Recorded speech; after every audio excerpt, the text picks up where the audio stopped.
Aditya classes exam गुरु channel में आप सबका स्वागत है। जैसा कि आप जानते होंगे, राजकीय डिग्री कॉलेज के पहले 2012 का साल बोर्ड को हम लोग हल कर चुके हैं। आज हम लोग जो है 2013 के साल बोर्ड को हल करने जा रहे हैं। एग्जाम देने से पहले जो है साल बोर्ड पेपर PYQ जरूर पढ़ के जाना चाहिए और जो है इसमें मैक्सिमम क्वेश्चन की व्याख्या हुई है, जिससे अगर एग्जामिनर उसके इर्द गिर्द कोई प्रश्न पूछे तो आपसे गलत नहीं होगा। आइए शुरू करते हैं हम लोग जो है व्याख्यात्मक साल बोर्ड पेपर जो है 2013 का।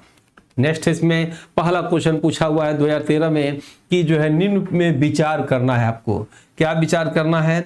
नींबू, गाजर, संतरा, मूली उपयुक्त में से कौन विटामिन सी से समृद्ध स्रोत है? वैसे सबसे अधिक विटामिन सी तो याद रखिएगा आंवला में होता है। आंवला तो इसमें कुछ दिया नहीं है। अब देखिएगा इसमें से नींबू में होगा, ठीक है, खट्टा होता है। संतरा में होगा, गाजर नहीं हो सकता है, मूली नहीं हो सकता है। एक और तीन देखा जाए तो सी में आंसर होगा।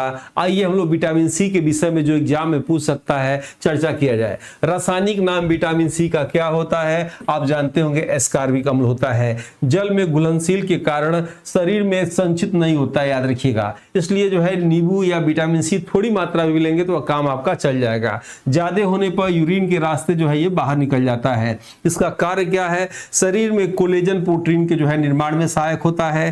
त्वचा और रक्त वाहिनियों को मजबूत करता है। विटामिन सी घाव भरने और लोहे के अवशोषण को बढ़ाता है। और हरी मिर्च में भी विटामिन सी पाया जाता है। इसीलिए गांव के लोग पहले जब खाना खाया करते थे 1 या 2 हरी मिर्च जरूर खाया करते थे। इसी बहाने जो है विटामिन सी थोड़ी मात्रा में मिल जाए। अगर विटामिन सी की कमी हो जाए तो कमी से क्या होगा? स्कर्वी रोग होगा, जिससे मसूड़े से खून आना, मसूड़ों का जो है सूजना होता है। विटामिन सी भोजन पकाते समय गर्म करने पर सबसे तेजी से नष्ट होने वाला विटामिन है। सब्जियों को छीलकर धोने से भी विटामिन सी बढ़ जाता है। सबसे समृद्ध स्रोत अगर देखा जाए विटामिन सी का तो आंवला में सबसे अधिक विटामिन होता है। उसके बाद अमरूद में होता है, इसके बाद नींबू में होता है, संतरा में होता है और मौसमी खट्टे फलों में जो है विटामिन सी होता है।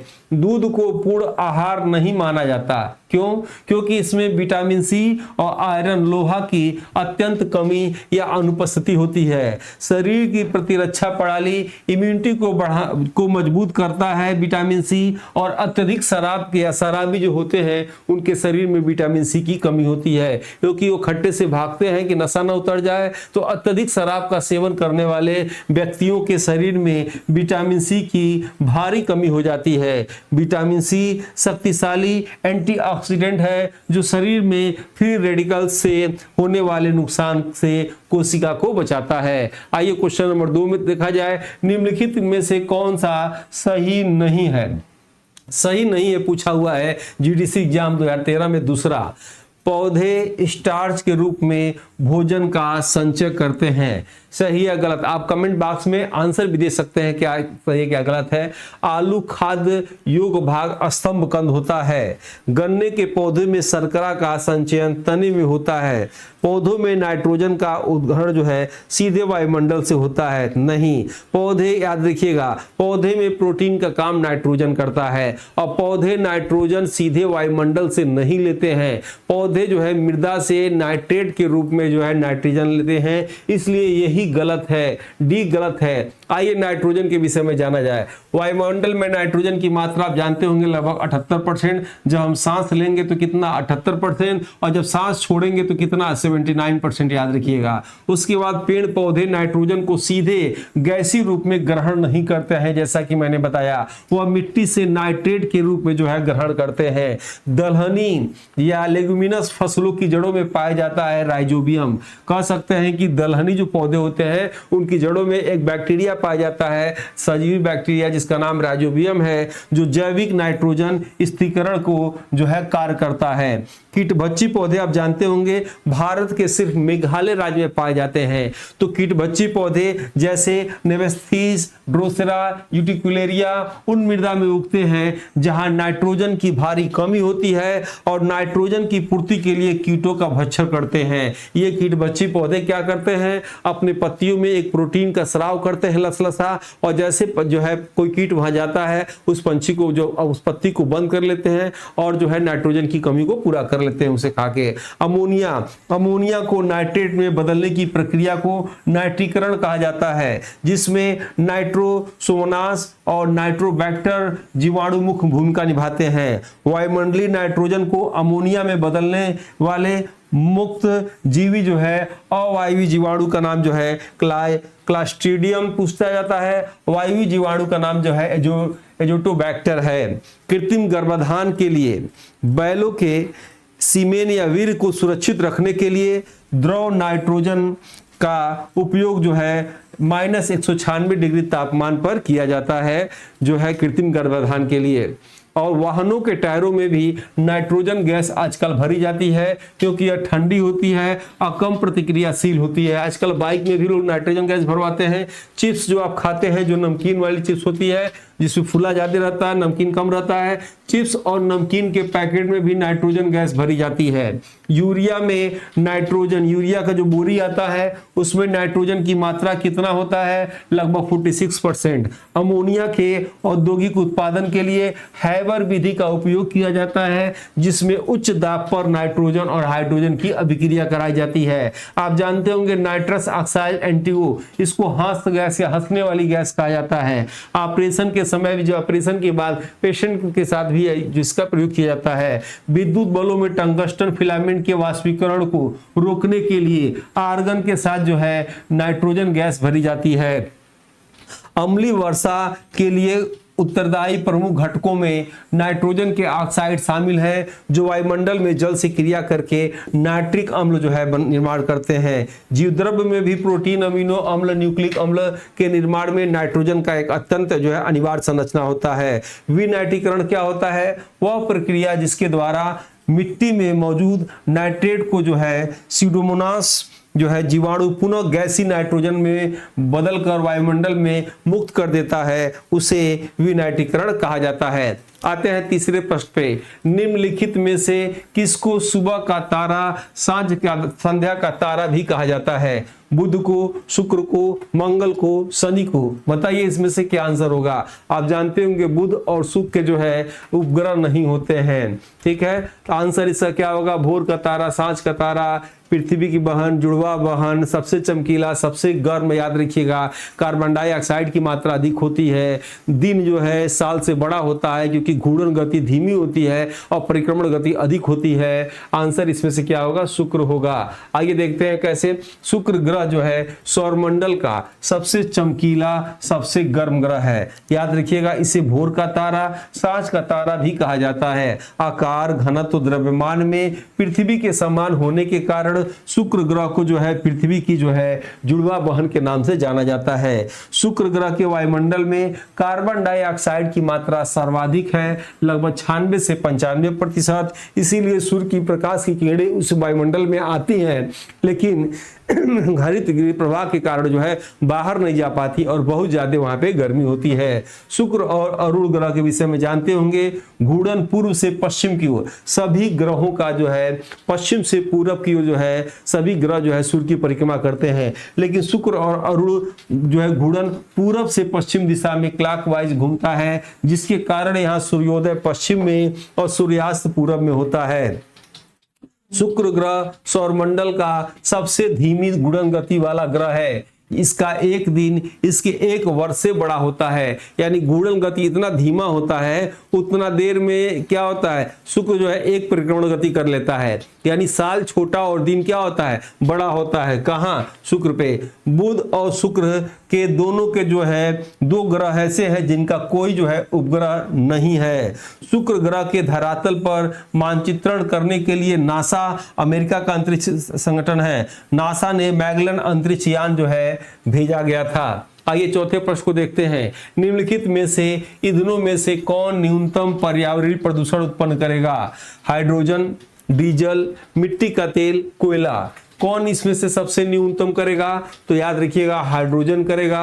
भविष्य का ईंधन किसे कहते हैं? हाइड्रोजन को कहते हैं। हाइड्रोजन आवर्त सारणी का पहला परमाणु क्रमांक 1 होता है और सबसे हल्का तत्व है। ब्रह्मांड में सबसे अधिक किसकी मात्रा है? तो हाइड्रोजन का। वायुमंडल में सबसे अधिक किसकी मात्रा है? तो नाइट्रोजन का। हाइड्रोजन को आवारा तत्व कहा जाता है। हाइड्रोजन को भविष्य का ईंधन कहा जाता है। रॉकेट के ईंधन के रूप में द्रव हाइड्रोजन का उपयोग किया जाता है। हाइड्रोजन गैस को वायु की उपस्थिति में जलाने पर नीली लौ के साथ धमाका होता है। सूर्य और तारों में ऊर्जा का मुख्य स्रोत हाइड्रोजन का नाभिकीय संलयन होता है, कई बार पूछा गया है। हाइड्रोजन के 3 समस्थानिक जो है पाए जाते हैं, प्रोटियम, ड्यूटेरियम, ट्राइटियम। जो है इसमें न्यूट्रॉन नहीं होता है और ड्यूटेरियम में भारी जल से बनता है। एकमात्र रेडियोधर्मी समस्थानिक है। वनस्पति तेलों से वनस्पति घी बनाने के लिए जो है हाइड्रोजनीकरण जो है प्रक्रिया अपनाई जाती है। अमोनिया के औद्योगिक उत्पादन में हैबर विधि में भी हाइड्रोजन का प्रमुख कच्चे माल के रूप में प्रयोग होता है। विश्व पर्यावरण दिवस मनाया जाता है। सबसे आसान प्रश्न है, आप बता सकते हैं 2 मार्च को, 5 जून को, 10 जुलाई को, 15 सितंबर को। तो 5 जून को जो है विश्व पर्यावरण दिवस मनाया जाता है। देखिए, अगर एग्जामिनर इसके ऊपर नीचे भी प्रश्न पूछ दिया, अगर ये क्लास पूरा आप देख रहे हैं तो आपसे गलत नहीं होगा। पूरा सालवर चारों देख लीजिएगा। चारों देखने के लिए कम से कम आपको सब्सक्राइब करना चाहिए ताकि इसका लिंक नोटिफिकेशन आए। समय कम है, लाइक कर दीजिए, कम से कम 2 जगह शेयर कर दीजिए अगर आपको वीडियो अच्छा लग रहा हो तो। पर्यावरण दिवस 2025 के विषय में आपको रट के जाना है। पर्यावरण दिवस 2026 के विषय में एग्जामिनेशन में रट के आपको जाना है। पर्यावरण दिवस 2025 का थीम क्या था? प्लास्टिक प्रदूषण को हटाओ। पर्यावरण दिवस 2026 का थीम क्या है? अभी जून में आने वाला है, प्रकृति से प्रेरित जलवायु के लिए, हमारे भविष्य के लिए। ये 2 चीज तो एकदम निश्चित रट के जाइएगा, याद कर लीजिए यहीं इसी वक्त। और पर्यावरण दिवस 2025 का मेजबान देश क्या था? 25 में दक्षिण कोरिया, कोरिया का राज। 26 में कौन होगा? अजरबैजान। कहां होगा ये? अजरबैजान की राजधानी बाकू में होगा। आइए नेक्स्ट। और ये पुस्तक चाहे आप कोई भी एग्जाम की तैयारी कर रहे हो तो करंट अफेयर बुक आपको वार्षिक पढ़ के जाना चाहिए। 1 साल का करंट अफेयर, 1 साल का ये जीएस जो आप देख रहे हैं बिल्कुल व्याख्यात्मक है। इसमें प्रश्न के जो है सूची दी गई है। कोई ऐसा जीएस का चैप्टर नहीं जो इसमें बचा हो। हर चैप्टर प्रश्न के नीचे बॉक्स में डिटेल मैंने अपना अनुभव के हिसाब से जो भी मुझे जानकारी अभी तक हुआ है पढ़ाने के हिसाब से वो मैंने डाल रखा है, ताकि आपको एक प्रश्नों से पूरी, यानी एक किताब 4 पुस्तक के बराबर है। इसे आप मंगा सकते हैं। मंगाने का कोई डिलीवरी चार्ज, कुरियर चार्ज नहीं है। आप इसको मंगा सकते हैं 399 रुपए में। 100 रुपए डिलीवरी चार्ज इसमें हम लोग दे रहे हैं। और ये थियरी की पुस्तक है, जरूर पढ़ना चाहिए आपको। बिखरे हुए चुनिंदा महत्वपूर्ण कंटेंट का इसमें संगठन है। अक्सर परीक्षा में पूछे जाने वाले फैक्ट पे आधारित है। सिलेबस के अनुसार महत्वपूर्ण और सटीक जानकारी है। 1 दशक के अनुभव को पुस्तक के रूप में संकलित करने का प्रयास जो पाठ्यक्रम के अनुसार है। सिलेबस जल्दी खत्म, रिवाइज करने में असरदार विकल्प है। प्रत्येक थ्योरी चैप्टर के बाद 30 एमसीक्यू सेट है में। जेआईसी, बीएड परीक्षा या अन्य किसी भी एग्जाम के लिए तीनों पुस्तक रामबाण की तरह काम करेगी। इस पुस्तक को मंगाने के लिए 9795-2010 पर जो है आप लिंक देंगे बुक, तो जो है आपको ये पुस्तक दे दी जाएगी। यह हमारी वेबसाइट है, ऑफिशियल वेबसाइट examsiddhi.com पे जाके ले सकते हैं। 999 में बीएड वाले या जेआईसी वाले या जिसको भी जीएस मजबूत करना है 1 साल के लिए वैलिडिटी वाला जो है आप कोर्स ले सकते हैं। 83 रुपए महीना पड़ता है। और यूट्यूब पे तो फायदे होंगे आपको, अगर आप कोर्स ले लेंगे तो आपको ये सब भी फायदे इसमें जुड़ जाएंगे। कोर्स लेने के लिए प्ले स्टोर से डाउनलोड करिए आदित्य क्लासेस एग्जाम गुरु, और जो है 9795962002 पर जो है कंप्लीट कोर्स लिखिए, आपको लिंक भेज दी जाएगी। जितने लोग नहीं जुड़े हैं टेलीग्राम ग्रुप से जुड़िए। इससे पर डे इसमें फ्री में टेस्ट होता है करंट अफेयर का, और इसमें सभी लिंक भेज दी जाती है। भूकंप की तीव्रता मापन होता है, बताइए किससे मापा जाता है भूकंप की तीव्रता? आप भूकंप के विषय में बहुत कुछ जानते होंगे। हम जानते हैं भूकंप आने से पहले किस गैस की अधिकता हो जाती है, तो आप जो है रेडान गैस की अधिकता हो जाती है। आइए देखा जाए इसमें रूलर पैमाना किससे मापते हैं? रूलर पैमाना से, हेक्टेयर से, रिएक्टर पैमाना से, डेसिबल से। आंसर हो जाएगा इसमें से तीसरा, रिएक्टर पैमाना से। भूकंप के विषय में देखा जाए, भूकंप तरंगों का मापन यंत्र याद रखिएगा सिस्मोग्राफ से मापते हैं, रिएक्टर स्केल से भी मापते हैं, और मर्केली स्केल से भी मापा जाता है। पृथ्वी के आंतरिक भाग में जहां भूकंपी तरंगे उत्पत्ति होती है उसे भूकंप मूल या भूकंप केंद्र कहा जाता है। वह बिंदु जहां भूकंपी तरंगों का अनुभव सबसे पहले होता है उसे अधिकेंद्र कहा जाता है। तीनों पॉइंट एग्जाम में पूछा जाता है। भूकंपी तरंगों को मुख्य रूप से 3 श्रेणियां होती हैं, पी, एस और यल। पी मतलब प्राइमरी वेव, जिसमें अनुदैर्ध्य तरंगे होती हैं जो ठोस, द्रव और गैस तीनों माध्यम में चलती हैं। यस तरंगे मतलब सेकेंडरी वेव्स, ये अनुपस्थ प्रकृति की होती हैं, ये केवल ठोस माध्यम में चलती हैं। यल तरंगे याद रखिएगा धरातली तरंगे होती हैं जिसकी गति सबसे कम होती है। ये तरंगे पृथ्वी की धरातल पर सबसे देर से पहुंचती है और अपने भ्रमण पथ के कारण सब सर्वाधिक जो है विनाशकारी जो है यल तरंगे होती हैं। ये पूछा हुआ है। प्रशांत महासागर के चारों ओर तटीय पेटी को अग्निवलय रिंग ऑफ फायर कहा जाता है। यह विश्व का सबसे बड़ा भूकंप और ज्वालामुखी का जो है क्षेत्र होता है। समुद्र के नीचे आने वाले भूकंपों को सुनामी कहा जाता है। भूकंप आने से पहले वायुमंडल में रेडान गैस की मात्रा अप्रत्याशित वृद्धि हो जाती है। समान भूकंप तीव्रता वाले स्थानों को मिलाने वाली काल्पनिक रेखा को समभूकंपी रेखा कहते हैं, जबकि एक समय पर आने वाली भूकंपी क्षेत्रों को मिलाने वाली रेखा को स्वभूकंपी रेखा कहलाती है। भारत को भूकंपी संवेदनशीलता के आधार पर कुल 4 भूकंपी जोन, जोन 2, जोन 3, जोन 4 और जोन 5 में बांटा गया है। इसमें हिमालय क्षेत्र और उत्तर पूर्वी भारत को सर्वाधिक खतरनाक जोन, जोन 5 में जो है रखा गया है। 7वां प्रश्न, सिंधु नदी का उद्गम है हिमालय पर्वत से, काराकोरम श्रृंखला से, हिंदुकुश श्रृंखला से, कैलाश श्रृंखला से। आपको जब थियरी क्लास पढ़ा रहे होंगे आपको याद आ रहा होगा तिब्बत कैलाश मानसरोवर से 3 नदियां जो है, यहाँ से ब्रह्मपुत्र नदी तिब्बत में सांगपो और फिर जो है दिहांग, फिर ब्रह्मपुत्र नदी, फिर कौन सी सिंधु नदी और कौन सी सतलज नदी। 3 नदियां निकलती हैं जो भारत में नहीं है। तो सिंधु नदी का उद्गम कहाँ हो सकता है? कैलाश श्रृंखला में। तो कैलाश मानसरोवर पर्वत है तिब्बत में है, तो सीधे कह सकते हैं कहाँ? कैलाश मानसरोवर में। आंसर क्या हो जाएगा आपका? डी हो जाएगा। आइए सिंधु नदी के विषय में थोड़ा देखा जाए। सिंधु नदी का उद्गम कहाँ? तिब्बत में बताए थे। मानसरोवर, कैलाश मानसरोवर झील जो है बोखरचू ग्लेशियर के पास से। सिंधु नदी लद्दाख और जास्कर पर्वत के बीच से होकर गुजरती है। पूछा हुआ प्रश्न है। सिंधु नदी की कुल लंबाई 2880 किलोमीटर है, जैसे गंगा की कुल लंबाई 2525 किलोमीटर है। 1114 किलोमीटर बस केवल ये जो है भारत में है, बाकी भाग कहाँ? पाकिस्तान में है। सिंधु जल समझौता पूछा जा सकता है कि आप कब हुआ था? 1960 में हुआ था। भारत और पाकिस्तान के बीच में है। विश्व बैंक की मध्यस्थता में हुआ था। इसके तहत सिंधु, झेलम और चिनाब पश्चिम जल का 80% हिस्सा पाकिस्तान को और सतलज, ब्यास और रावी के पूर्वी जल का नियंत्रण भारत को मिला है। बौखलाया क्यों है पाकिस्तान? अब यह देखिएगा नीचे, श्योक, गिलगिट, जास्कर, हुंजा, नुब्रा सिंधु नदी की प्रमुख हिमालय सहायक नदियां हैं। श्योक नदी को अत्यधिक खतरनाक धारा के कारण मृत्यु की नदी कहा जाता है। किसको? श्योक नदी को। चेनाब नदी सिंधु की सबसे बड़ी सहायक नदी है, चेनाब नदी। सिंधु नदी यहां देखिएगा क्यों पाकिस्तान बौखलाया है। सिंधु नदी पाकिस्तान के कराची के पूर्व में अरब सागर में गिरती है। यह नदी पाकिस्तान की सबसे लंबी नदी है और वहां की राष्ट्रीय नदी है। जैसे भारत की राष्ट्रीय नदी गंगा और पाकिस्तान की जो है राष्ट्रीय नदी सिंधु, और उसका पानी रोक दिया जाए किसी देश की राष्ट्रीय नदी का तो क्या हाल होगा? विश्व का सबसे बड़ा महासागर कौन सा है? विश्व का सबसे बड़ा महासागर बताया जाए, अटलांटिक महासागर। यह आकार का होता है। अंध महासागर भी कहा जाता है। सबसे व्यस्तम महासागर भी है। सारगैसो घास भी पाया जाता है। व्यापारिक दृष्टि महत्वपूर्ण है। और जो है प्रशांत महासागर, हिंद महासागर भारत का महासागर है। आर्कटिक सागर उत्तर सागर को कहते हैं। विश्व का सबसे बड़ा महासागर, विश्व का सबसे गहरा महासागर प्रशांत महासागर होगा, याद रखिएगा। आंसर इसमें से बी होगा। आइए प्रशांत महासागर के विषय में देखा जाए। प्रशांत महासागर विश्व का सबसे बड़ा और सबसे गहरा महासागर है। मरियाना गर्त प्रशांत महासागर का सबसे गहरा समुद्री गर्त है। इसके सबसे गहरे बिंदु को चैलेंजर डीप कहा जाता है। 11,034 मीटर कहा जाता है। प्रशांत महासागर के चारों ओर के क्षेत्र को अग्निवलय रिंग ऑफ फायर कहा जाता है। प्रशांत महासागर में स्थित ग्रेट बैरियर रीफ ऑस्ट्रेलिया के विश्व की सबसे बड़ी प्रवाल भित्ति है।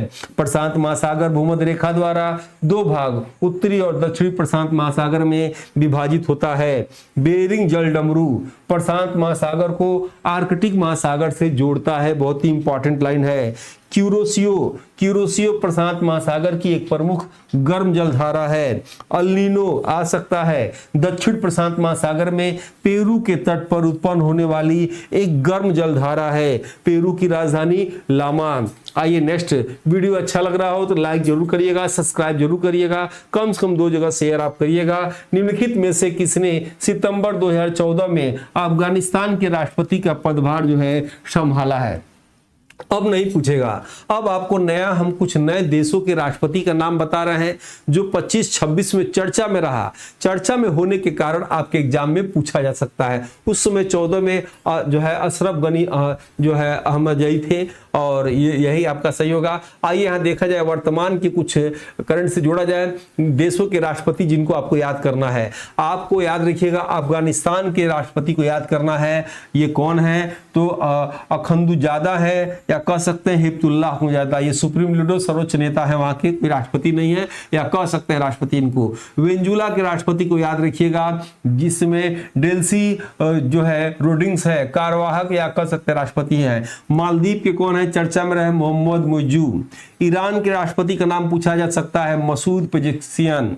इजराइल के राष्ट्रपति का इसाक हर्जोग, बहुत फेमस है बेंजामिन नेतन्याहू, इनको भी याद रखिएगा, इजराइल के वहां के प्रधानमंत्री हैं। नेपाल के कौन है? रामचंद्र पैडेल राष्ट्रपति हैं। श्रीलंका के कौन है? अनुराग कुमार दिसानायके के राष्ट्रपति हैं। बांग्लादेश के कौन है? मोहम्मद शहाबुद्दीन बने हैं। यूक्रेन के आप जानते होंगे व्लादिमीर जेलेंस्की हैं। बताइए नेपाल के वर्तमान में प्रधानमंत्री कौन है? कमेंट बॉक्स में जो लोग इस वीडियो को देख रहे हैं उनको बताना है। नेक्स्ट है 2014 फुटबॉल विश्व कप का आयोजन अधोलिखित में से किस देश में किया गया? स्पेन में, मैक्सिको में, ब्राजील में, जर्मनी में। ये भी नहीं पूछेगा, याद रखिएगा। 14 का कुछ नहीं पूछेगा, इसको हमने अपडेट कर दिया है। वैसे 14 का ब्राजील में हुआ था। आइए देखा जाए हम लोग क्या करेंगे। विश्व फुटबॉल विश्व कप 2022 और जो है फुटबॉल विश्व कप 2026, ये आपके एग्जाम में दोनों पूछा जा सकता है। दोनों के विषय में देखा जाए। फुटबॉल विश्व कप 2022 आप जानते होंगे कहां हुआ था?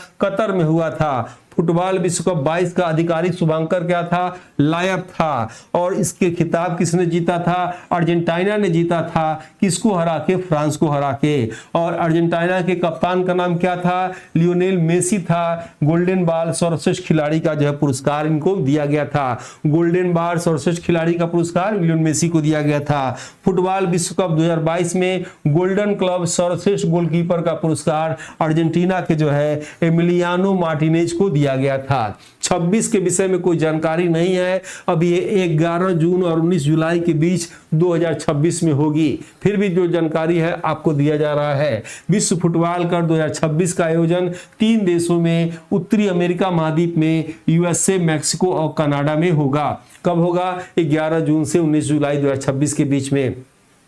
फुटबॉल विश्व कप 26 के अंतिम मुकाबले कहां होंगे? न्यू जर्सी के मिडलाइफ स्टेडियम में होंगे। और फुटबॉल विश्व कप उद्घाटन मैच मैक्सिको के प्रसिद्ध स्टेडियम एस्टेका जो है स्टेडियम में होगा। फुटबॉल विश्व कप 26 में 48 टीमें भाग लेंगी। कुल 104 मैच खेले जाएंगे। ये रट लीजिएगा। फुटबॉल विश्व कप 26 का नारा क्या है? VR26। क्या है? VR26 इसका नारा है। आइए नेक्स्ट 2014 का नोबेल शांति पुरस्कार विजेता कौन है? ये भी नहीं आएगा, बहुत आएगा। 25 याद रखिए और 26 याद रखिए, ये काफी है। लेकिन 14 के कौन हो जाएंगे? तो 14 में चूंकि फेमस है कि वो जो पाकिस्तान की मलाला यूसुफजई थी उनके साथ जो है मध्य प्रदेश के कैलाश सत्यार्थी जी को दिया गया था शांति का नोबेल पुरस्कार, इसलिए याद है। तो ये आपका आंसर क्या होगा? डी। अब आप क्या करेंगे? 24 के याद रखिएगा, शांति का। 2 चीज तो याद कर लीजिएगा, शांति का और साहित्य का। और तीसरा अगर अर्थशास्त्र याद कर लीजिएगा। अगर टाइम हो तो पूरा याद कर लीजिएगा, पूरा याद हो तो बहुत अच्छी बात है, नहीं तो दो देखते हैं ज्यादा पूछता है। शांति का नोबेल पुरस्कार 2024 किसे दिया गया? जापान के संगठन निहोन हिंडाल्को को दिया गया। परमाणु बम को रोकने के लिए आपको मालूम ये संगठन काम करता है। शांति का नोबेल पुरस्कार 2025 किसे दिया गया? मारिया कोरिना मचांडो को दिया गया। कहाँ की है? वेनेजुला की है। और ये अपना पुरस्कार किसे दे दी? डोनाल्ड ट्रंप को दे दिया। साहित्य का नोबेल पुरस्कार 2024 में किसे दिया गया? दक्षिण कोरियाई लेखिका हान कांग को दिया गया। साहित्य का नोबेल पुरस्कार 2025 में किसे दिया गया? लाज़्लो का अवकाश जना हो काई को दिया गया। हंगरी के है, नाम टेढ़ा है, थोड़ा देख लीजिएगा। और नोबेल पुरस्कार की घोषणा प्रति वर्ष अक्टूबर में होती है, याद रखिएगा। और ये 10 दिसंबर को दिया जाता है। 10 दिसंबर को मानवाधिकार दिवस भी मनाया जाता है। वैसे 10 अक्टूबर तक ये इसकी घोषणा हो जाती है। आइए नेक्स्ट क्वेश्चन देखते हैं। निम्न में से कौन रक्त और लौह की नीति में विश्वास करता था? ऐबक, बलबन, रजिया, इल्तुतमिश। तो आपको मालूम हो चुका होगा, बलबन विश्वास करता था। रजिया का कार्यकाल क्या था? 1236 से 1240 ईस्वी का कार्यकाल था। ठीक है, आइए इसमें देखा जाए, कार्यकाल पूछता है। बलबन के विषय में सारी बातें एग्जामिनर अगर गलती से बलबन के विषय में कुछ पूछ दिया तो आपसे गलत नहीं होगा। आइए देखा जाए। बलबन गयासुद्दीन बलबन नाम था। दिल्ली के सल्तनत में राजत्व का सिद्धांत, थियरी ऑफ जो है किंगशिप, ईश्वर का प्रतिनिधित्व या छाया मानकर जिल्ले इलाही या नियाबत खुदाई की उपाधि धारण की थी। बलबन ने इल्तुतमिश द्वारा गठित तुर्कान ए चहलगामी चालीसा दल को पूरी तरह समाप्त कर दिया। बलबन ने रॉ एंड लख्त नीति को अपनाई थी। बलबन ने सिजदा प्रथा, घुटने पर बैठकर सर झुकाना, पाबोस प्रथा, सुल्तान के पैर चूमना को अनिवार्य रूप से लागू किया था। बलबन ने फारसी नववर्ष नवरोज को मनाना प्रारंभ किया था। बलबन ने सैन्य विभाग दीवान ए आरिज की जो है स्थापना की थी। बलबन के गुप्तचरों को बरीद कहा जाता था, जो सीधे सुल्तान को रिपोर्ट करते थे। नेक्स्ट क्वेश्चन है, निम्न में से कौन गोखले के राजनीतिक गुरु थे? गोखले, महात्मा गांधी के राजनीतिक गुरु कौन थे? गोपाल कृष्ण गोखले। और गोखले के राजनीतिक गुरु कौन थे? एमजी रनाडे, राजा राम मोहन राय, रविन्द्रनाथ टैगोर, बाल गंगाधर तिलक। आंसर हो जाएगा इसमें से एमजी रनाडे।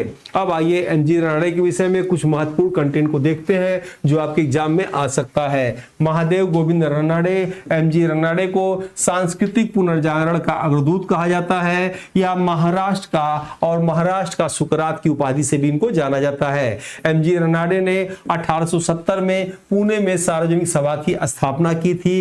एमजी रनाडे ने आत्माराम पांडुरंग साथ मिलकर जो है 1867 में प्रार्थना समाज को दिशा भी दिया था। एमजी रनाडे को गोपाल कृष्ण गोखले का राजनीतिक गुरु माना जाता है। एमजी रनाडे ने वर्ष 1890 में औद्योगिक संघ का जो है गठन किया था। एमजी रनाडे की पुस्तक का नाम rise of the Maratha power है। और 14वां प्रश्न है, निम्नलिखित में से किस आंदोलन को राष्ट्रीय स्वतंत्रता का मुस्लिम युद्ध के रूप में माना जाता है? खिलाफत आंदोलन, मोपला विद्रोह, बहावी विद्रोह, अलीगढ़ विद्रोह। आंसर हो जाएगा बहावी विद्रोह। और इसमें जो है राष्ट्रीय स्वतंत्रता का मुस्लिम युद्ध कहा जाता है। और इसमें बहुत सारी बातें हैं जो आपके एग्जाम में पूछी जाती हैं, सिर्फ उसी की चर्चा करेंगे। वैसे यहाँ जो है ये अरब के आंदोलनकर्ता थे, लेकिन यहाँ पे जो है आप देखेंगे बहावी आंदोलन के मूल प्रवर्तक अरब के थे। कौन थे? अब्दुल बहाव थे। भारत के इस आंदोलन का श्रेय जो है सैयद अहमद बरेलवी को जाता है। बहावी आंदोलन का मुख्य उद्देश्य क्या था? इस्लाम धर्म में आई कुरीतियों को दूर करना था। बहावी आंदोलन का मुख्य केंद्र का क्या था? बिहार का पटना था। बहावी आंदोलन को पूरी तरह से कुचलने का श्रेय किस गवर्नर जनरल को जाता है? तो लॉर्ड एल्गिन प्रथम को जो है जाता है। जालियांवाला बाग कांड त्रासदी से जुड़ा सैन्य अधिकारी निम्नलिखित में से कौन था? आसान प्रश्न है, आप बता सकते हैं। जो है आर्थर वेलेस्की, मैनसन, स्लीमन और जनरल डायर था, याद रखिएगा, अमृतसर का। और जो है भारत के कौन से? चेम्सफोर्ड थे। ठीक है, स्लीमन की सहायता से विलियम बेंटिंक ने ठगी प्रथा को अंत किया था। जालियांवाला बाग कांड कब हुआ था? याद रखिएगा 13 अप्रैल 1919 को अमृतसर के बैसाखी के दिन हुआ था। रूलेट एक्ट के विरोध में लोकप्रिय नेता डॉक्टर सैफुद्दीन किचलू, डॉक्टर सत्यपाल को गिरफ्तारी के शांतिपूर्ण विरोध में हुआ था। अमृतसर के कमांडर जो है थे डायर ने निहत्थी भीड़ पर अंधाधुंध गोलियां चलाने का आदेश दिया था। जालियांवाला बाग हत्याकांड के विरोध में रविन्द्रनाथ टैगोर ने नाइटहुड की उपाधि वापस कर दी। वायसराय की कार्यकारिणी से शंकर नारायण ने अपने पद से त्यागपत्र दे दिया। महात्मा गांधी ने कैसरे हिंद की उपाधि वापस कर दी। इसके बाद उन्होंने ब्रिटिश शासन के विरुद्ध देशव्यापी असहयोग आंदोलन 1920 में महात्मा गांधी ने इसकी रूपरेखा तैयार कर ली। ब्रिटिश हत्याकांड की जांच के लिए ब्रिटिश सरकार द्वारा हंटर कमीशन जो है गठन किया गया, जिसमें कहा गया सरकार निर्दोष है। इसी पर नाराज होकर महात्मा गांधी कहते हैं यह पन्ने दर पन्ने जो है निर्लज लिपापोती है। महात्मा गांधी कथन आता है। इधर भारतीय राष्ट्रीय कांग्रेस क्या करती है, ये भी एक समिति का गठन करती है, यानी भारतीय राष्ट्रीय कांग्रेस जांच के लिए मदन मोहन मालवीय की अध्यक्षता में तहकीकात कमेटी की स्थापना करती है। इस गैर आधिकारिक समिति के अन्य प्रमुख सदस्यों में महात्मा गांधी, मोतीलाल नेहरू, CR दास, अब्बास तैयबी शामिल थे। पंजाब के क्रांतिकारी उद्यम सिंह, पंजाब का शेर कहा जाता है, जाके लंदन में मार दिया डायर को। और पंजाब के क्रांतिकारी उद्यम सिंह बदला लेने के लिए वर्ष 1940 में लंदन के कैस्टन हॉल में पंजाब के तत्कालीन गवर्नर डायर को जो है जाके वहां पे गोली मारकर इनकी हत्या कर दिया। अब देखिए मैथ की सवाल है, देख लीजिएगा, ये भी मैथ है और ये भी आपका मैथ है। 4 सवाल मैथ के। निम्नलिखित में से कौन सुमेलित नहीं है? भारतीय विदेशी व्यापार संस्थान नई दिल्ली, सही है। प्रधानमंत्री ग्राम सड़क योजना, चंद्रशेखर प्रधानमंत्री थे, नहीं, ये नहीं होगा। और उसके बाद राष्ट्रीय ग्रामीण विकास संस्थान हैदराबाद, विक्रम साराभाई अंतरिक्ष केंद्र त्रिपुरम, यहाँ होगा स्वर्गीय अटल बिहारी वाजपेयी। क्या होगा? स्वर्गीय अटल बिहारी वाजपेयी होगा, याद रखिएगा। ये आंसर आपका सही है। आइए थोड़ा सा इस योजना के विषय में देखा जाए। प्रधानमंत्री ग्राम सड़क योजना जो है 25 दिसंबर उनका जन्मदिन था, तो 25 दिसंबर 2000 को तत्कालीन प्रधानमंत्री अटल बिहारी वाजपेयी के कार्यकाल में इसकी शुरुआत की गई थी। और मूल उद्देश्य क्या था? ग्रामीण क्षेत्रों में सड़क संपर्क से वंचित बस्तियों को हर मौसम में चालू रहने वाली एक पक्की सड़क से इसको जोड़ना था। प्रधानमंत्री ग्राम सड़क योजना का यही उद्देश्य था। भारतीय जनगणना 2011 के अनुसार भारत के निम्नलिखित राज्यों में किसमें लिंगानुपात सबसे कम है? सबसे कम लिंगानुपात पंजाब। आजकल ऐसे प्रश्न आ जाए 2026 में, आंख बंद करके आप लोग गोला कर देंगे, मुझे मालूम है। तो बताइए निम्नलिखित राज्यों में से लिंगानुपात सबसे कम है, लेकिन अब थोड़ा कठिन आएगा। पंजाब में, बिहार में, हरियाणा में और सिक्किम में। आंसर क्या होगा इसमें से? आंसर हो जाएगा आपका किसमें? हरियाणा में। और नेक्स्ट आइए देखा जाए इसमें से लिंगानुपात के विषय में। Sex ratio at national level पे सर्वाधिक लिंगानुपात वाला राज्य अगर पूछे तो केरल, 1084 महिलाएं प्रति जो है 1000 पुरुष पर। सबसे कम लिंगानुपात वाला राज्य हरियाणा, 879 महिलाएं प्रति 1000 पुरुष पर। केंद्र शासित प्रदेशों में देखा जाए लिंगानुपात जो है पुडुचेरी में 1037 सबसे अधिक, और सबसे कम लिंगानुपात दमनदीप में, याद रखिएगा, ठीक है। भारत का कुल औसत लिंगानुपात कितना है? 943 है। वहीं आइए थोड़ा उत्तर प्रदेश के विषय में देख लिया जाए। ये भारत के विषय में था। उत्तर प्रदेश में सर्वाधिक लिंगानुपात वाला जिला जौनपुर, 1024 महिलाएं प्रति 1000 पुरुष पर। सबसे कम लिंगानुपात वाला जिला गौतम बुद्ध नगर, 851 महिलाएं प्रति 1000 पुरुष पर। उत्तर प्रदेश का कुल औसत लिंगानुपात 912। राज्य में केवल 3 जिले ऐसे हैं उत्तर प्रदेश राज्य में जिनका लिंगानुपात 1000 से अधिक है। जौनपुर में 1024, आजमगढ़ में 1019, देवरिया में 1013। आइए देखा जाए एक नजर में जो है लिस्ट के माध्यम से। भारत राज्य स्तर की बात किया जाएगा, सर्वाधिक केरल में कितना? 1084। और राज्य स्तर में कम देखा जाए न्यूनतम हरियाणा में कितना? 879। और उत्तर प्रदेश में देखा जाए सर्वाधिक जिला जौनपुर, कितना? 1024। और उत्तर प्रदेश जिला में न्यूनतम गौतम बुद्ध नगर नोएडा, कितना? 851। निम्नलिखित में से किस पंचवर्षीय योजना में भारत की विकास दर सर्वाधिक है? प्रश्न देख के एकदम घबराने वाला है, लेकिन अभी आपको एक चित्र दिखाएंगे, हमेशा हमेशा के लिए आपको याद हो जाएगा। 22वां देखिएगा, 8वीं पंचवर्षीय योजना में, 9वीं पंचवर्षीय योजना में, 10वीं पंचवर्षीय योजना में, 11वीं पंचवर्षीय योजना में, याद रखिएगा। तो 11वीं पंचवर्षीय योजना सही है। अगर आप पंचवर्षीय योजनाओं का चार्ट देखिएगा तो तो आप देखेंगे भारत में 12 पंचवर्षीय योजना चला है और 6 याद रखिएगा रोलिंग प्लान 1 वर्षीय योजना चला है। इसमें अगर आप देखिएगा कुछ और न देखा जाए, आप जानते होंगे सबसे पहला 1951 से 56 के बीच में चला, सबसे लास्ट में 2012 से 17 के बीच में 12वां चला था डॉक्टर मनमोहन सिंह के समय। इसमें ये देखिए वास्तविक वृद्धि क्या था। वास्तविक वृद्धि का ध्यान से आप देखिएगा तो 12 चला था, लेकिन 12 में आप देखिएगा सबसे अधिक अगर वृद्धि हुआ था तो किसमें, इस वाले में 12 में तो 6.8 से 7.2 हुआ था और 8% देखेंगे आप किसी में नहीं हुए इसमें से। तो सबसे अधिक किसमें, तो सबसे अधिक याद रखिएगा किसमें, 11वीं पंचवर्षीय योजना में। इस प्रश्न का उत्तर भूलेगा नहीं आपको, यानी दोबारा कभी आ गया किस पंचवर्षीय योजना में भारत का विकास दर सर्वाधिक हुआ है, तो किसमें, 11वीं पंचवर्षीय योजना में। और आइए नेक्स्ट देखते हैं, स्वर्ण जयंती ग्राम स्वरोजगार योजना को लागू किया गया कब, 2002 में, 1999 में, 2007 में, 1997 में। 23 का आंसर क्या होगा, तो आंसर हो जाएगा इसका 1999 में इसे लागू किया गया। आइए इसके विषय में देखा जाए, 1 अप्रैल 1999 को स्वर्ण जयंती ग्राम स्वरोजगार योजना लागू किया गया था और कितने लोग को मिला के याद रखिएगा, इतने योजनाओं को विलय करके, इतने योजनाओं को मिलाकर जो है, क्योंकि अब ये नहीं पूछेगा, इस पर चर्चा करना समय बेकार करना है, अब ये नहीं पूछेगा, लेकिन आप जानिएगा इतने योजनाओं को मिलाने के बाद जो है इसके घोषणाकर्ता कौन थे, तो स्वर्गीय अटल बिहारी वाजपेयी थे। और ग्रामीण विकास मंत्रालय भारत सरकार द्वारा ये नोडल मंत्रालय है। उद्देश्य क्या था इसका, तो ग्रामीण क्षेत्रों में बड़ी संख्या में सूक्ष्म उद्योगों की स्थापना करना, केंद्र और राज्य सरकार के बीच 75 जो संबंधी 25 के अनुपात में क्या करना, खर्च करना रोजगार के लिए। पूर्वोत्तर राज्यों में पहाड़ी क्षेत्रों में 90 संबंधी 10, यानी केंद्र 75% और 25% राज्य करेगा। पहाड़ी पूर्वोत्तर राज्यों में 90 केंद्र करेगा और 10 क्या करेगा, राज्य करेगा। सूची को 1 को सूची 2 से सुमेलित करना है। हीरा, कैल्शियम, संगमरमर, सिलिकॉन, बालू, ग्रेफाइट, स्नेहक, कार्बन। अब आप बहुत आसान है, इसको मिला सकते हैं। 24 का आंसर बताया जाए, 24 का आंसर देखा जाए कितने लोग का सही आ रहा है। चलिए आइए देखा जाए, हीरा क्या है, हीरा आप जानते होंगे कार्बन होता है। हीरा क्या है, कार्बन है इसमें से। और संगमरमर क्या है, कैल्शियम है, ये आपको मालूम है इसमें से, ठीक है। और बालू क्या, सिलिकॉन होता है। बचा क्या, स्नेहक क्या है, ग्रेफाइट है। आंसर इसमें से बी, आंसर इसमें से सही है, ठीक है।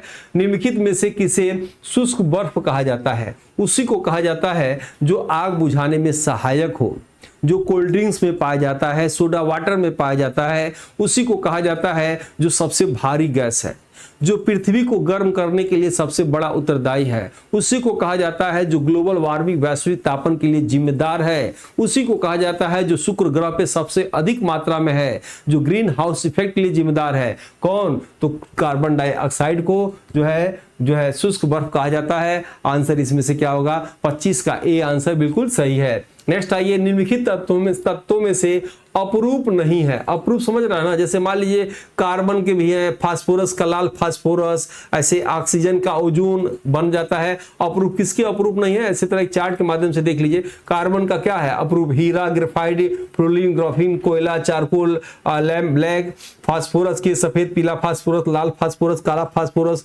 गंधक क्या होता है, रॉम्बिक सल्फर या monoclinic sulphur, plastic sulphur. Oxygen का डाइऑक्साइड, ओजोन होता है, टीन का grey tin, white tin, rhombic tin. तो इसी हिसाब से पूछ रहा है किस तत्व का जो है अपरूप नहीं है, तो नाइट्रोजन का अपरूप नहीं होता है, याद रखिएगा। सी आंसर, 26 का सी आंसर इसमें से बिल्कुल सही है। नेक्स्ट आइए, इसमें से देखा जाए, लिफ्ट में किसी पिंड का आभासी भार उसके वास्तविक भार से अधिक कब होगा। लिफ्ट में आप जाते होंगे, जब लिफ्ट से नीचे आते हैं तब भार अधिक महसूस होता है, कि लिफ्ट से जब ऊपर जाते हैं तब भार अधिक महसूस होता है। देखा जाए, नियत गति से चल ऊपर जाती है तब, नीचे की ओर त्वरित होती है तब, नियत वेग से नीचे आती है तब, ऊपर की ओर त्वरित जाती है तब। आंसर क्या होगा, 27 का डी होगा। जब ऊपर की ओर जाते हैं तो क्या होता है, वास्तविक भार से अधिक होता है, और नीचे आता है तो शरीर क्या होता है, हल्का लगता है। ध्वनि का वेग अधिकतम होता है किसमें, ये तो बिना पढ़े बता सकते हैं। ध्वनि का वेग निर्वात में, पानी में, स्टील में, हवा में। स्टील में होता है, और स्टील में 1503 ऐसे कुछ होता है, स्टील में होता है। निम्नलिखित में से कौन सा अनुवांशिक रोग नहीं है, ठीक है। रंजकहीनता, रतौधी, हीमोफीलिया, वर्णांधता। देखिए भाई, इसमें कौन सा जो है अनुवांशिक रोग क्या होता है, माता पिता के द्वारा वह रोग पुत्र में चला जाए, वो अनुवांशिक रोग होता है। इसमें से रतौंधी नहीं है, याद रखिएगा, यानी शाम के समय उसको या कम रोशनी में एकदम दिखाई नहीं देगा। बाकी रंजकहीनता, हीमोफीलिया जानते होंगे, ब्रिटेन घराने में होता है, कहीं कट उठ जाए, खून ब्लड क्लॉटिंग नहीं होता है, ठीक है, कलर ब्लड हरे और लाल में अंतर नहीं कर पाता है। आंसर इसमें से क्या होगा, आंसर इसमें से बी होगा। पित्ताशय में उपस्थित पित्त रस निम्नलिखित में से किसका पाचन करते हैं, क्या पूछ रहा है, पित्ताशय में उपस्थित पित्त रस निम्नलिखित में से किसका पाचन करते हैं, वसा का। अच्छा ठीक है, अगर किसी के पित्ताशय आप जानते होंगे यकृत क्या करता है, पित्त रस निकालता है और निकाल के पित्ताशय में स्टोर कर देता है। कई लोग के पित्ताशय में यकृत यहाँ होती है, सबसे बड़ी ग्रंथि होती है, और कुछ लोग के पित्ताशय में पथरी होता है। पथरी क्या होता है, कैल्शियम ऑक्जेलेट होता है। और पथरी आ जाए तो डॉक्टर या कोई अन्य कंडीशन आ जाए तो पित्ताशय को निकाल देते हैं ऑपरेशन करके, और कहते हैं कि आप चावल वावल कम खाइएगा, बसा वाला चीज कम खाइएगा। तो इसमें से पित्त रस में किसका पाचन करते हैं, पित्ताशय, याद रखिएगा। तो बसा का आंसर क्या होगा, इसमें से ए होगा, ठीक है। और जो है पित्त रस का निर्माण कहाँ होता है, यकृत में, पित्ताशय में जाकर संचित होता है। पित्त रस क्या है, क्षारी है, याद रखिएगा, और जिसका पीएच मान 7.7 से 8.6 होता है। पित्ताशय में होने वाली पथरी क्या होता है, पाचन में गंभीर समस्या होती है, कैल्शियम ऑक्जेलेट। पित्ताशय को शल्य चिकित्सा द्वारा शरीर से बाहर निकालने की प्रक्रिया को क्या बोलते हैं, कोलेसिस्टोमी बोलते हैं। पित्तवर्धक बिलिरुबिन की मात्रा रक्त में अधिक हो जाए तो पीलिया रोग हो जाता है। क्लास कैसा लगा, फीडबैक जरूर दीजिएगा। जो लोग इस पुस्तक को न लिए हैं वो ले लीजिए, किसी भी एग्जाम के लिए रामबाण की तरह काम करेगा। आपको एक वार्षिकी 1 साल का जो है करंट का ये मिलेगा आपको। इसमें जो है थियरी की बात प्रश्नोत्तर है, और ये जो है चैप्टर वाइज आप देख रहे होंगे। असिस्टेंट प्रोफेसर जीआईसी से लेके कोई एग्जाम की तैयारी करते हो उसमें जो है रामबाण की तरह काम करेगा। हर प्रश्नों के बाद व्याख्यात्मक हल दिया गया है ताकि कहीं से आपको जो है गलत ना हो। कोई एग्जाम देंगे तो आपकी जीएस में मजबूती रहेगी। दोनों को मंगाने के लिए कोई डिलीवरी चार्ज नहीं है। दोनों का रेट वैसे 698 है, लेकिन 399 में आपके घर तक इस रेट तक पहुंच जाएगा। ये पुस्तक को लिखने में काफी समय लगा है। किसी भी एग्जाम में जीआईसी के लिए या बीएड असिस्टेंट प्रोफेसर के लिए, किसी भी एग्जाम के लिए मंगा सकते हैं। और ये हमारे द्वारा लिखा गया वन लाइनर है। इसमें बिखरे हुए चुनिंदा महत्वपूर्ण फैक्ट का संगठन है। अक्सर परीक्षा में पूछे जाने वाले फैक्ट पे आधारित है। सिलेबस के अनुसार महत्वपूर्ण सटीक जानकारी दी गई है। 1 दशक के अनुभव को इस पुस्तक के रूप में संकलित करने का प्रयास किया गया है जो पाठ्यक्रम के अनुसार है। सिलेबस जल्दी खत्म, रिवाइज करने में असरदार विकल्प है। प्रत्येक थ्योरी चैप्टर के बाद 30 एमसीक्यू प्रैक्टिस सेट दिए गए हैं। अपडेटेड फैक्ट है। बुक को खरीदने के लिए इस नंबर पे आप बुक लिखिए, आपको लिंक भेज दी जाएगी, या हमारी ऑफिशियल वेबसाइट examsiddhi.com पे जाके भी आप जो है इसको परचेज कर सकते हैं। टक्कर बैच ले सकते हैं 999 में 1 साल के लिए। BEd assistant professor, UPSC second, GIC, GDC किसी के लिए ले सकते हैं। ये आपको जो है जो रामबाण की तरह काम करेगा। और इसे लेने के लिए आप प्ले स्टोर से डाउनलोड कर सकते हैं आदित्य क्लास एग्जाम गुरु, या 979596 पे कंप्लीट कोर्स लिख सकते हैं। जो लोग नहीं जुड़े हैं जुड़िए इस पे। पर डे फ्री में इसमें करंट अफेयर के टेस्ट होते हैं, और जो है इस पे सभी वीडियो के लिंक दे दिए जाते हैं। इसी के साथ आपको बताना है वीडियो कैसा लगा, ताकि उसी हिसाब से अगला हम वीडियो बनाएंगे, और जल्दी बनाएंगे। कमेंट आपका जल्दी आता है तो मिलते हैं नेक्स्ट वीडियो में। तब तक के लिए जय हिंद, जय भारत। सभी दर्शकों को एक साथ नमस्कार।